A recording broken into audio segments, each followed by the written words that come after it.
यो म त लगाइदिएँ गुरु खानुभयो मजाले खानुभयो पन्चामृत खाइ हजुर कति सालदेखि हुनुहुन्छ नि यता म 30 सालको जेठदेखि छु यहाँ कता भयो घर कता हो नि हजुरको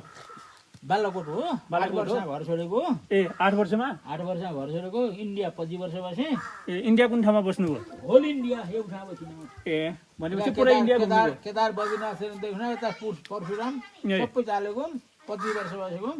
आमालाई पनि लिएर गएँ आम्बाउ भएका मान्छे परशुराम जानु हुनु फेला पारियो अनि आमालाई लिएर परशुराम लिएर गएँ 2.5 वर्ष आमालाई घुमाएँ म 25 वर्ष इन्डिया बसेको ए यो ठाउँको बारेमा होइन हामीलाई केही भनिदिनु हामीलाई त्यति जानकारी छैन हजुर के भनेर आउनु यहाँ हामीलाई यही डहरे देउराली भन्ने थाहा थियो कुनै समय डहराइले तपाईँसँग गर्नु रहेछ त्यो ठाउँमा होइन दहराएपछि दहराएपछि अपाउँछ डहरे भन्ने नाम रहेको ए कल्पित नाम कल्पितनाथ कन्दपुराणे जम्बुद्वीपे भरतखण्डे नेपाल देश उत्तराखण्डे नीलकण्ठ पर्वते नीलकण्ठ पर्वते नीलकण्ठ पर्वते सिद्धेश्वर महादेव थिए काली शक्ति थिए काली शक्ति कस्तो काली नि स्वर्गबाट आउने बेला लक्ष्मीलाई भन्नुभएको थियो बर्माजी तिमी फेरि काली रूप लिनुपर्छ है लक्ष्मीजीलाई काली रूप लिनुपर्छ भन्नुभएको थियो अनि आउनुभयो जनक किशोरी भएर जनक किशोरी सीता भएर अनि सीता अनि राम ऊ जाने रामचन्द्र विवाह गर्नु विवाह गरेपछि अनि वनवास जानु पर्यो वनवास जाँदाखेरि चाहिँ रावणले हरण गरेर भनी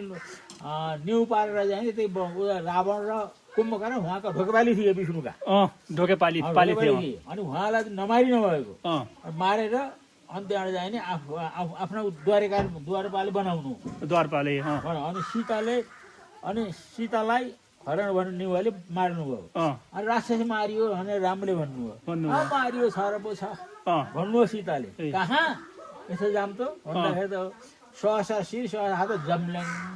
गर्दाखेरि राक्षस त्यो शतानन रावण भन्ने होइन राक्षस त्यहाँबाट रामले एक बाँडी हिर्काउनु भयो खालो पनि खोल्सिएन यस्तो बालखेल मस्त जोरी फिल्मले एक बाँडी राम मुर्छा पर्नुभयो रामजी त्यहाँबाट सीताले काली रूप लिनुभयो उफ्रँदा त्यहाँ ए आमा शिवजी जाने ए आमा शान्ति हुनु राम जाग्नु शान्ति हुनु यो दुःखी बना पृथ्वी बनाउँदाखेरि गाह्रो पर्यो शान्ति हुनु शान्ति राम जाग्नु खै रामजी किन चाहियो मलाई किन चाहियो रामजी नै छैन भनेर लाउनु भयो त गर्दा गर्दै जहाँ टेक्नुहुन्छ कालीले जहाँ टेक्नुहुन्छ उहीँ शिवजी थापिँदै हिँड्दै गर्नु हो शिवजी थापिँदै हिँड्दै गर्नु हो अन्त गर्दा शिवजीको मूर्छा रामको मूर्छा पनि खुल्दै गयो यहाँको कोर्दा पनि शान्ति हुँदै गयो यो काली रूप यहाँ छ यो काली रूपको त्यही सीता माताको काली रूपको यहाँ पूजा गरिन्छ होइन माथि सीतारामका प्यारा हनुमानका प्यारा सीताराम हनुमान त देख्नुभयो त्यहाँ हनुमानको मूर्ति देख्नुभयो देखे हो त्यसो हुँदाखेरि उहाँ यो काली रूप यहाँ छ अन्त गुवाहाटी कमक्षे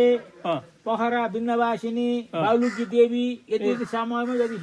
यस स्थापना भएको भने पाइन्छ यसको सृष्टिको समयदेखि नै यतै हो यो माथि भौतले शारदाको लागि यो मूर्ति मन्दिर बनाएछन् तर यो लिङ्गाकार उहाँको मन्दिर त्यही भित्र झलझाल बुझीसम्म लेखिएको छ भित्र झलझाल बुझी भनेको छ त्यसो हुँदाखेरि यस्तो छ यहाँको शक्ति महिमा यो जिउराले बताएर सकिन्न हो त्यसो हुँदाखेरिमा यस्तो छ यसको महिना जे भनौँ हाम्रो शारदा पोख्ने भने जे धेरै वरदान लिए यहाँबाट वरदान धेरै लिए अब यहाँको महिमा यस्तो छ भन्ने कुरा जिउराले बताएर सकिन्न यसले जस्तो रूप पनि लिन सक्नुहुन्छ हरि कहिले वृषवाहिनी पनि हुनुहुन्छ कहिले बाघेश्वरी पनि हुनुहुन्छ इत्यादि हुनुहुन्छ यहाँको वर्णन गर्न जिउराले सक्दैन आफ्नो शारदा मात्रै पोख्ने हो आफूले शारदा विश्वभर शारदा पोख्ने यहाँ नदिने कुरा केही पनि छैन सबै दिनुहुन्छ छोरो माया पनि दिनुहुन्छ स्वास्नी माया पनि दिनुहुन्छ सम्पत्ति माया पनि दिनुहुन्छ जे माया पनि दिनुहुन्छ सबै दिनुहुन्छ होइन यस्तो महिमा छ ल